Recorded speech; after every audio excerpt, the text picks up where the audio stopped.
या कुन्देन्दुतुषारहार धवला या शुभ्रवस्त्रावृता या वीणावरदण्डमण्डितकरा या श्वेतपद्मासना या ब्रह्माच्युतशङ्करप्रभृतिभिः देवैः सदा वन्दिता सा मां पातु सरस्वती भगवती निःशेषजाड्यापहा निःशेषजाड्यापहा निःशेषजाड्यापहा। माँ वाग्देवी की इस वंदना के बाद आइए शुरू करते हैं इस वीडियो पुस्तक को। इस पुस्तक का संक्षिप्त परिचय। यह पुस्तक एनसीईआरटी तथा उत्तराखंड माध्यमिक शिक्षा परिषद द्वारा कक्षा 9 एवं 10 हेतु निर्धारित पाठ्यक्रमानुसार बनाई गई है। इसमें लगभग हिंदी व्याकरण के सभी निर्धारित पाठ्यांशों का समायोजन किया गया है और इस पुस्तक को 3 भागों में विभाजित किया गया है। आइए सर्वप्रथम शुरुआत करते हैं हिंदी व्याकरण प्रथम भाग की।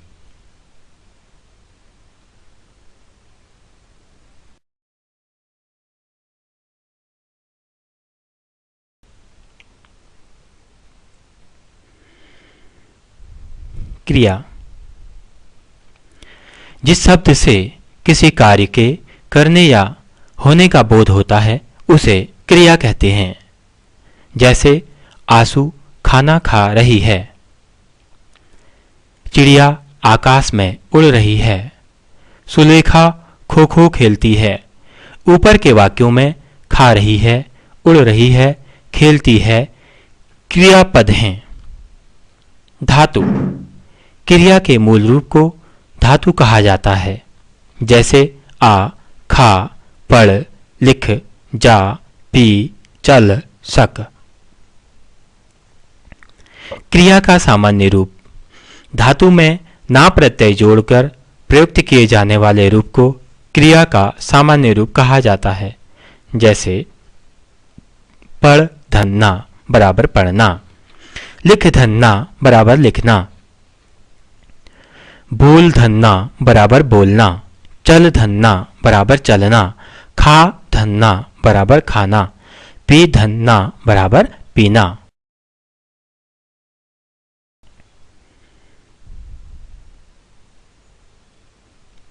क्रिया के भेद। अर्थ के आधार पर क्रिया के 2 भेद हैं। नंबर 1 सकर्मक और नंबर 2 अकर्मक। सकर्मक क्रिया के 2 भेद हैं। नंबर 1 पूर्ण सकर्मक, नंबर 2 अपूर्ण सकर्मक। अकर्मक क्रिया के भी 2 भेद हैं। नंबर 1 पूर्ण अकर्मक, नंबर 2 अपूर्ण अकर्मक।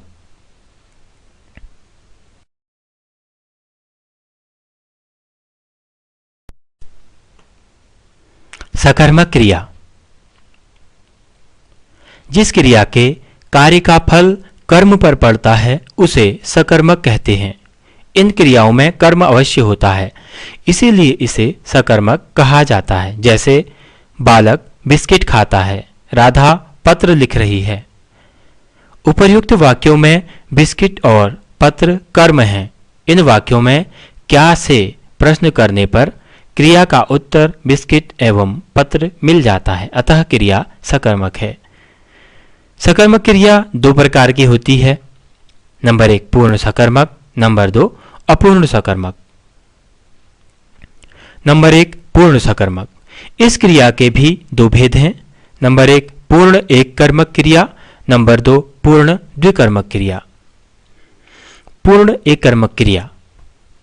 इस प्रकार की सकर्मक क्रियाओं में एक ही कर्म होता है, जैसे मैं पुस्तक पढ़ता हूं, बच्चा दूध पीता है। पूर्ण द्विकर्मक क्रिया। इस प्रकार की सकर्मक क्रियाओं में दो कर्मों की आवश्यकता होती है, देना, लेना, बताना, तथा सभी प्रेरणार्थक क्रियाएं द्विकर्मक क्रियाएं होती हैं। जैसे गुरुजी मुझे अंग्रेजी पढ़ाते हैं, माँ बच्चे को दूध देती है। अपूर्ण सकर्मक। जिन क्रियाओं का आशय कर्म होने पर भी पूर्ण नहीं होता है और आशय स्पष्ट करने के लिए संज्ञा या विशेषण की आवश्यकता होती है, वे अपूर्ण सकर्मक क्रियाएं कहलाती हैं। जैसे राम मोहन को मानता है। इस वाक्य में बुद्धिमान अथवा मित्र शब्द की आवश्यकता है। वाक्य को पूरा करने के लिए राम मोहन को मित्र मानता है, अतः यहाँ मानना अपूर्ण सकर्मक क्रिया है।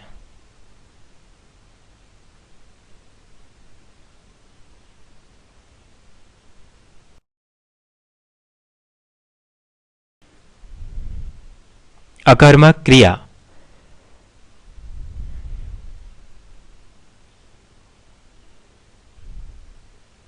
जिन क्रियाओं में कोई कर्म नहीं होता और उनके व्यापार का फल कर्ता पर पड़ता है, वे अकर्मक क्रिया कहलाती हैं। जैसे बालक हंसता है, राम रोता है, पक्षी उड़ते हैं, राधा सोती है। ऊपर के वाक्यों में हंसना, रोना, उड़ना, सोना अकर्मक क्रियाएं हैं। इन वाक्यों में क्या से प्रश्न करने पर कोई उत्तर नहीं मिलता। कुछ अकर्मक क्रियाएं शर्माना, ठहरना, होना, जागना, बढ़ना, कूदना, डरना, जीना, मरना, सोना, उगना, बरसना आदि। अकर्मक क्रिया दो प्रकार की होती हैं। नंबर 1 पूर्ण अकर्मक, नंबर 2 अपूर्ण अकर्मक। पूर्ण अकर्मक क्रिया। पूर्ण अकर्मक क्रिया भी दो प्रकार की होती है, स्थित्यर्थक और गत्यर्थक। स्थित्यर्थक पूर्ण अकर्मक क्रियाएं, इन क्रियाओं को कर्म की आवश्यकता नहीं होती है। ये कर्म के अभाव में भी पूर्ण लगती हैं। ये क्रियाएं कर्ता की अवस्था अथवा दशा का बोध कराती हैं। जैसे बच्चा रो रहा है, मोहन रो रहा है। गत्यर्थक पूर्ण अकर्मक क्रियाएं, इन क्रियाओं में भी कर्म की आवश्यकता नहीं होती है और इनसे कर्ता की गतिमानता का बोध होता है। जैसे पक्षी आकाश में उड़ रहे हैं, सूर्य पूरब में निकल गया है। नंबर 2 अपूर्ण अकर्मक क्रिया। जिन अकर्मक क्रियाओं की पूर्णता के लिए कर्ता से संबंधित किसी पूरक शब्द की आवश्यकता होती है, उन्हें अपूर्ण अकर्मक क्रिया कहा जाता है। जैसे राधा बड़ी चालाक है, मेरा पुत्र बहुत तेज निकला, मैं ठीक हूं। ऊपर के वाक्यों में चालाक, तेज, ठीक शब्दों का संबंध कर्ता से है। इन शब्दों के अभाव में वाक्य अपूर्ण प्रतीत होता है।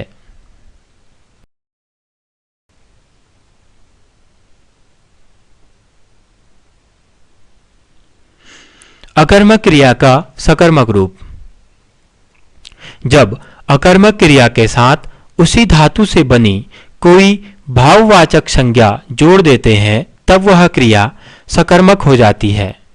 जैसे वह अच्छी चालें चलता है, वह खूब लड़ाई लड़ा। सकर्मक क्रिया का अकर्मक रूप। जब सकर्मक क्रिया द्वारा केवल कार्य का बोध कराया जाता है और कर्म बताने की आवश्यकता न हो, तब सकर्मक क्रिया भी अकर्मक हो जाती है। जैसे राम पढ़ता है, वह सुनता है।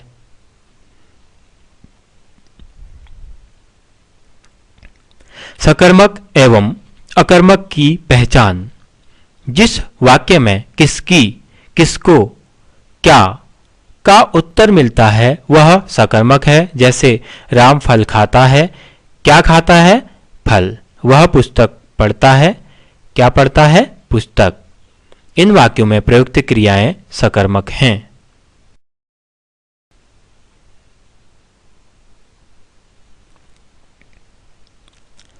समापिका और असमापिका क्रियाएं।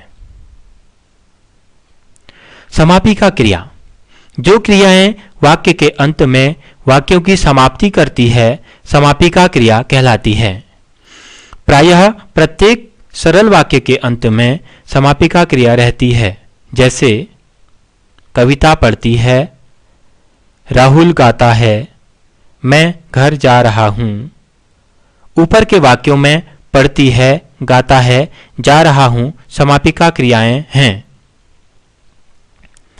असमापिका क्रिया जो क्रियाएं वाक्य की समाप्ति नहीं करती हैं और वाक्य के अंत में न रहकर वाक्य में ही अन्यत्र प्रयुक्त होती हैं, असमापिका क्रिया कहलाती हैं। जैसे सरोवर में खिले कमल सुंदर दिखते हैं, मेज पर रखा चश्मा ले आया, फूल पर बैठी तितली बहुत सुंदर है। उपर्युक्त वाक्यों में प्रयुक्त खिले, रखा और बैठी पद असमापिका क्रियाएं हैं।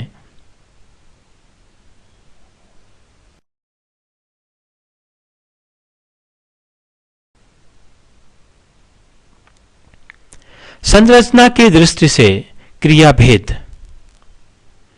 नंबर 1 संयुक्त क्रिया, नंबर 2 नाम धातु क्रिया, नंबर 3 प्रेरणार्थक क्रिया, नंबर 4 पूर्वकालिक क्रिया।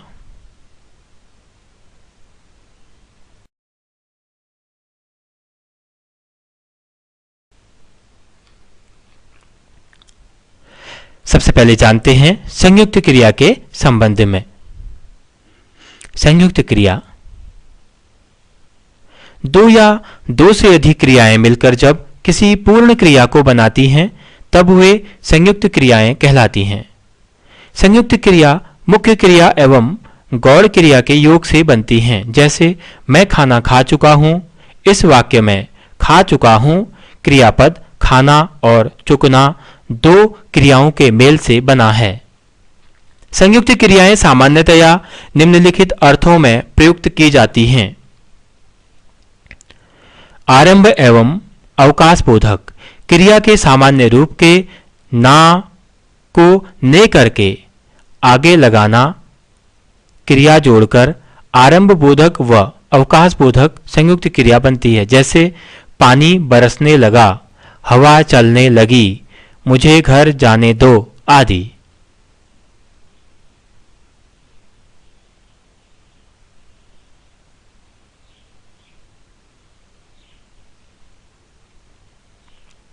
समाप्ति बोधक धातु के बाद चूकना क्रिया जोड़ने से समाप्ति बोधक संयुक्त क्रिया बनती है। जैसे हम खाना खा चुके हैं, मैं स्नान कर चुका हूं। शक्ति बोधक धातु के बाद सकना क्रिया जोड़ने से शक्ति बोधक संयुक्त क्रिया बनती है। जैसे मैं पैदल जा सकता हूं, राम गाना गा सकता है। विवस्था बोधक क्रिया के सामान्य रूप के आगे पढ़ना या होना क्रिया जोड़ने से विवस्था बोधक संयुक्त क्रिया बनती है। जैसे मुझे बहुत परिश्रम करना पड़ा। इच्छा बोधक क्रिया के सामान्य रूप के आगे चाहना क्रिया जोड़ने से इच्छा बोधक संयुक्त क्रिया बनती है। जैसे राम जंगल में घूमना चाहता है, मैं रबड़ी खाना चाहता हूं। अभ्यास बोधक सामान्य भूतकाल की क्रिया में करना क्रिया जोड़कर अभ्यास बोधक संयुक्त क्रिया बनती है। यथा मोहन सितार बजाया करता है, अनिल अंग्रेजी पढ़ा करता है। नाम धातु क्रिया संज्ञा सर्वनाम अथवा विशेषण शब्दों से बने क्रियापद नाम धातु क्रिया कहलाते हैं। जैसे हाथ से हथियाना, शर्म से शर्माना, अपना से अपनाना, लज्जा से लजाना, झूठ से झुठलाना, गर्म से गरमाना, ठग से ठगाना, नरम से नरमाना, लात से लतियाना, अंगड़ाई से अंगड़ाना, खर्च से खर्चना, फटकार से फटकारना, खरीद से खरीदना, धिक्कार से धिक्कारना, मुटा से मुटाना, रंग से रंगना, खटखट से खटखटाना, थरथर से थरथराना, भिन भिन से भिन भिनाना, हिन हिन से हिन हिनाना, छन छन से छन छनाना, गिड़गिड़ से गिड़गिड़ाना। ये शब्द नाम धातु क्रिया कहलाते हैं।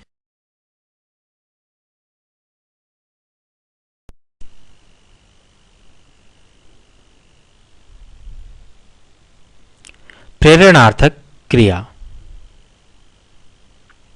जिस क्रिया से बोध हो कि कर्ता स्वयं कार्य को न करके किसी अन्य को उस कार्य को करने की प्रेरणा देता है, वह प्रेरणार्थक क्रिया कहलाती है।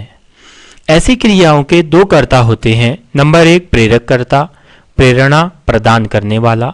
नंबर 2 प्रेरित कर्ता, प्रेरणा लेने वाला। जैसे विमला रेखा से पत्र लिखवाती है। इसमें वास्तव में पत्र तो रेखा लिखती है, किंतु उसको लिखने की प्रेरणा देती है विमला। अतः लिखवाना क्रिया प्रेरणार्थक क्रिया है। इस वाक्य में विमला प्रेरक करता है और रेखा प्रेरित करता। यदि अकर्मक धातु को प्रेरणार्थक क्रिया बना दिया जाए तो वह सकर्मक बन जाती है। जैसे राम हंसता है से परिवर्तित होकर वाक्य दीपक राम को हंसाता है। इस वाक्य में क्रिया सकर्मक हो गई है क्योंकि इसमें कर्म राम बन गया है। प्रेरणार्थक क्रिया दो प्रकार की होती है। नंबर 1 प्रथम प्रेरणार्थक क्रिया। इसमें कर्ता स्वयं एक प्रेरक कर्ता की प्रेरणा से क्रिया करता है। जैसे शिक्षक छात्रों को खाना खिलाते हैं। द्वितीय प्रेरणार्थक क्रिया। इसमें भी कर्ता स्वयं प्रेरक कर्ता की प्रेरणा से क्रिया करता है, परंतु प्रेरक कर्ता किसी दूसरे प्रेरक कर्ता की प्रेरणा से कार्य करता है। जैसे प्रधानाचार्य ने अध्यापकों से खाना खिलवाया। कुछ मूल धातुओं से बनी प्रेरणार्थक क्रियाएं। गिरना, इससे प्रथम प्रेरणार्थक क्रिया बनी गिराना और द्वितीय प्रेरणार्थक क्रिया बनी गिरवाना। चलना, प्रथम प्रेरणार्थक क्रिया चलाना, द्वितीय प्रेरणार्थक क्रिया चलवाना। खेलना, प्रथम प्रेरणार्थक क्रिया खिलाना, द्वितीय प्रेरणार्थक क्रिया खिलवाना। पढ़ना, प्रथम प्रेरणार्थक क्रिया पढ़ाना और द्वितीय प्रेरणार्थक क्रिया पढ़वाना। सुनना, प्रथम प्रेरणार्थक क्रिया सुनाना और द्वितीय प्रेरणार्थक क्रिया सुनवाना। पूर्वकालिक क्रिया।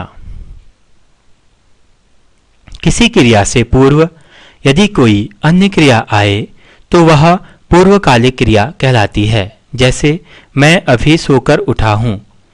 इसमें उठा हूं क्रिया से पूर्व सोकर क्रिया का प्रयोग हुआ है, अतः सोकर पूर्वकालिक क्रिया है। पूर्वकालिक क्रिया एक तात्कालिक क्रिया भी है।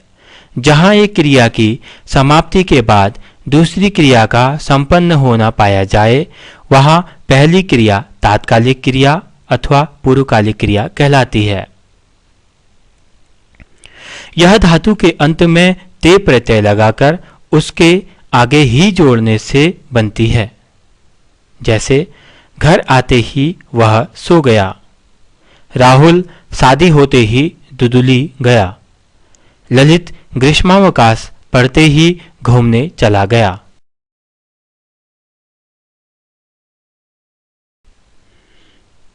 वाच्य।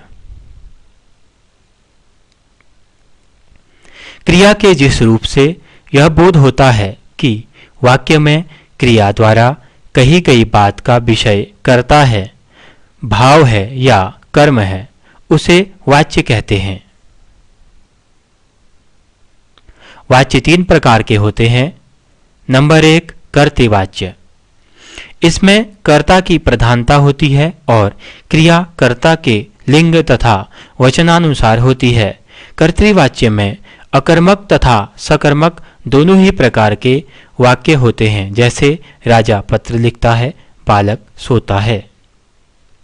नंबर 2, कर्मवाच्य। इसमें कर्म प्रधान होता है और क्रिया कर्म के लिंग तथा वचनानुसार होती है। कर्मवाच्य में केवल सकर्मक क्रिया के वाक्य ही होते हैं, जैसे राम के द्वारा पत्र लिखा जाता है, राम से पुस्तकें पढ़ी जाती हैं। नंबर 3, भाववाच्य। इसमें भाव की प्रधानता होती है और क्रिया सदा एक वचन, पुल्लिंग और अन्य पुरुष में होती है। इसमें अकर्मक क्रिया के वाक्य होते हैं। इसका प्रयोग निषेधात्मक वाक्यों में अधिक होता है, जैसे मुझसे चला नहीं जाता, राम से नहीं सोया जाता, बच्चों से जागा जाएगा।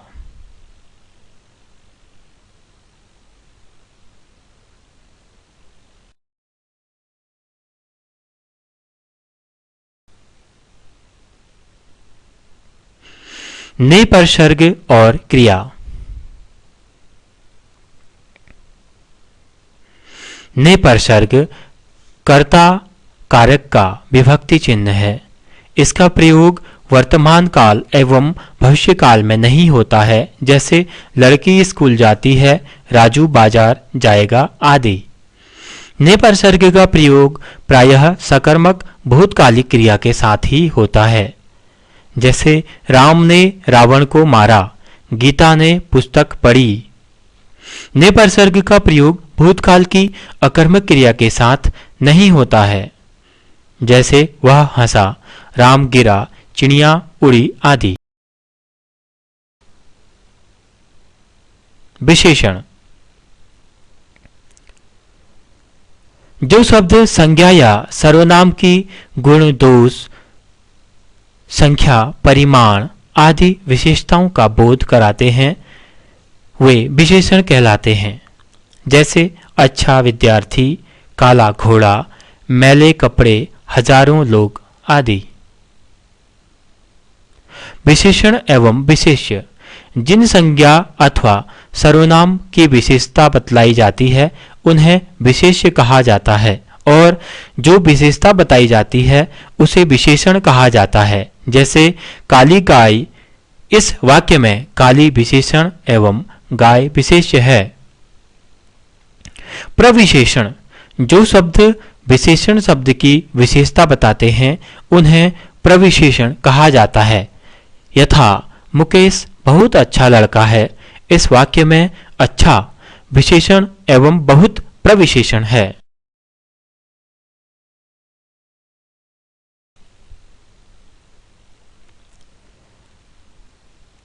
विशेषण के भेद।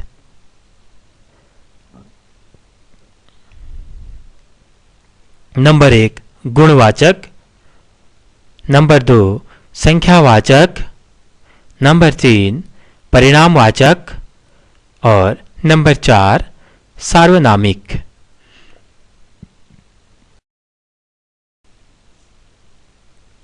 नंबर 1, गुणवाचक विशेषण।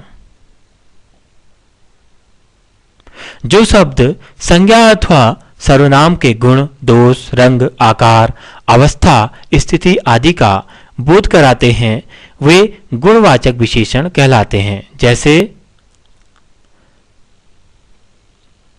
गुण अच्छा, भला, सुंदर, दानी, सच्चा, सुशील, विनीत आदि। दोष अशिष्ट, दुष्चरित्र, कंजूस, ढीठ आदि। रंग लाल, हरा, पीला, सफेद, काला, चमकीला, फीका आदि।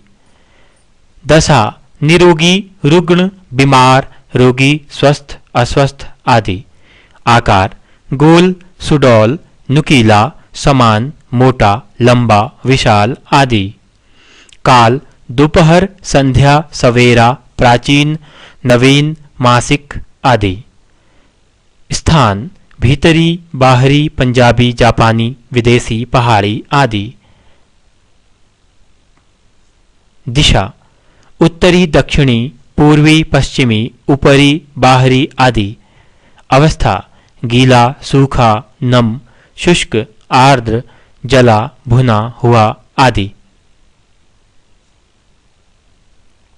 आयु, युवा, वृद्ध, बाल, किशोर, प्रौढ़, तरुण आदि। स्पर्श, कठोर, कोमल, मुलायम, मखमली, नर्म आदि।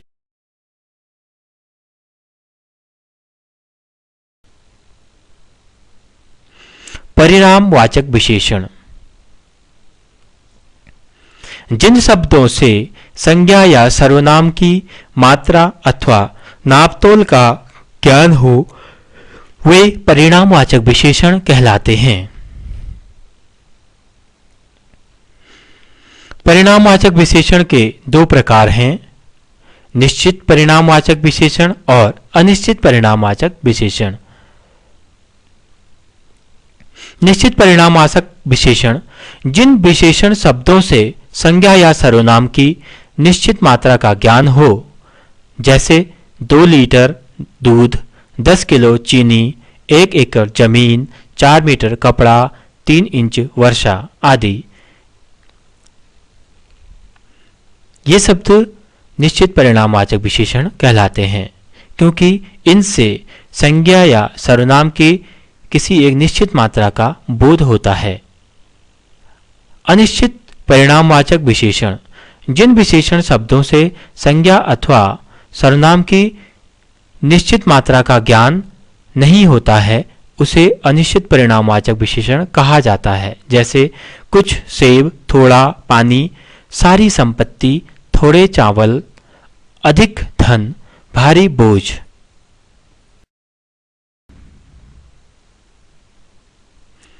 नंबर 3, संख्यावाचक विशेषण। जो शब्द संज्ञा या सर्वनाम की संख्या से संबंधित विशेषता का बोध कराते हैं संख्यावाचक विशेषण कहलाते हैं। संख्यावाचक विशेषण के दो भेद हैं। नंबर 1, निश्चित संख्यावाचक विशेषण।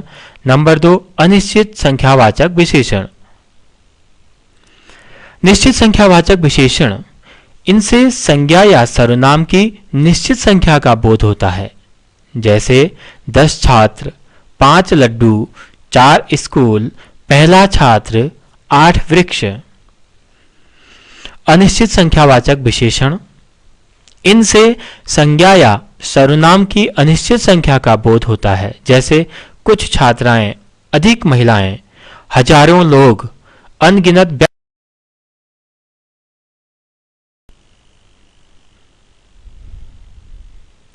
सार्वनामिक विशेषण जो सर्वनाम शब्द अपने सार्वनामिक रूप में ही संज्ञा के विशेषण के रूप में प्रयुक्त होते हैं सार्वनामिक विशेषण कहलाते हैं। सार्वनामिक विशेषण 4 प्रकार का होता है। नंबर 1, निश्चयवाचक अथवा संकेतवाचक सार्वनामिक विशेषण।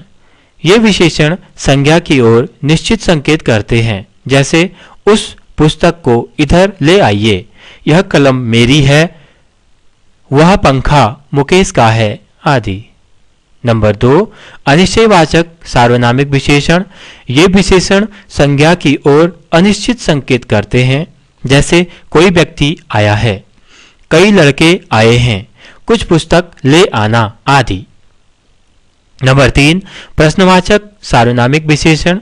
ये विशेषण संज्ञा की प्रश्न संबंधी विशेषता का बोध कराते हैं, जैसे कितने आदमी आए हैं, कौन सा पौधा चाहिए आपको आदि। नंबर 4, संबंधवाचक सार्वनामिक विशेषण।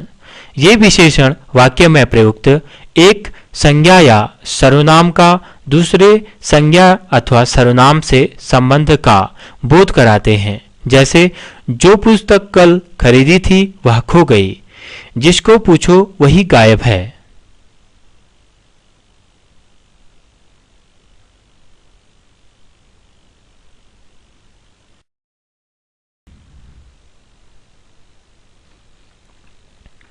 विशेषण शब्दों का निर्माण। कुछ शब्द मूल रूप से विशेषण होते हैं, जैसे पतला, मोटा, धूर्त, चालाक आदि। विशेषण शब्दों का निर्माण संज्ञा, सर्वनाम और क्रिया से प्रत्यय जोड़कर किया जाता है। जैसे संज्ञा शब्दों से विशेषण अर्थ से आर्थिक, भूत से भौतिक, संसार से सांसारिक, सेना से सैनिक, नीति से नैतिक, धर्म से धार्मिक, रोग से रोगी, पाप से पापी, ज्ञान से ज्ञानी, अंक से अंकित, मोह से मोहित, भारत से भारतीय, मानव से मानवीय। आदर से आदरणीय बनता है और पर्वत से पर्वतीय, रमण से रमणीय, ग्राम से ग्रामीण, रंग से रंगीन, कुल से कुलीन, जटा से जटिल, धूम से धूमिल, फेन से फेनिल, पूजा से पूज्य, जन से जन्य, रस से रसवती, मामा से ममेरा, क्रिया से विशेषण। कट शब्द से कटा, भीग शब्द से भीगा, पिट से पिटा, बिकना से बिकाऊ, चलाना से चलाऊ, घटना से घटिया, लूटना से लुटेरा, लड़ना से लड़ाका, उड़ना से उड़ाका, पढ़ना से पढ़ने वाला, गाना से गाने वाला, हंसना से हंसने वाला, चलना से चालू।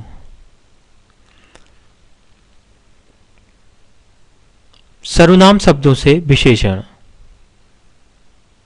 यह से इसका, वह से उसका, आप से अपना, हम से हमारा, तुम से तुम्हारा, मैं से मेरा, अव्यय से विशेषण, बाहर से बाहरी, ऊपर से ऊपरी, खूब से खूबी, तेज से तेजी और नीचे से निचला तथा पिछले से पिछला शब्द बनते हैं।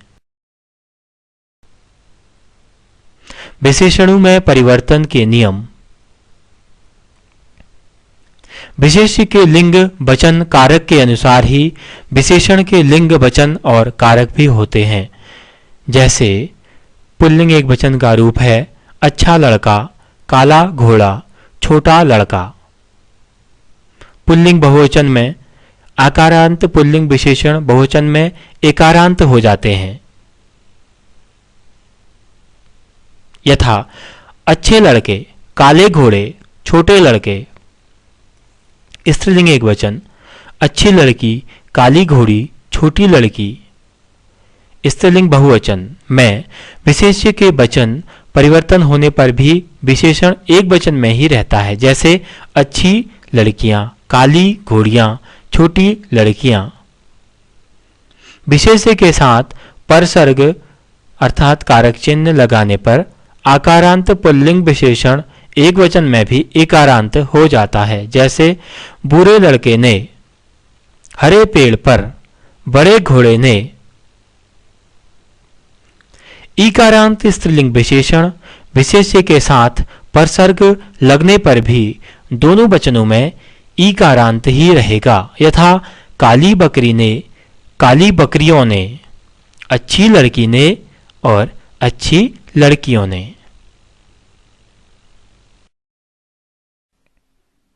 विशेषण की तुलना। विशेषण संज्ञा या सर्वनाम की विशेषता बताते हैं। यह विशेषता किसी में कम तो किसी में अधिक और किसी में बहुत अधिक होती है।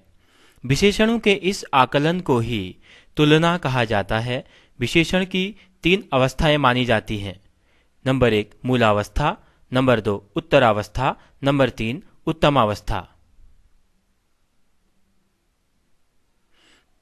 मूलावस्था, इसमें संज्ञा या सर्वनाम की सामान्य विशेषता बताई जाती है। जैसे राम चतुर है।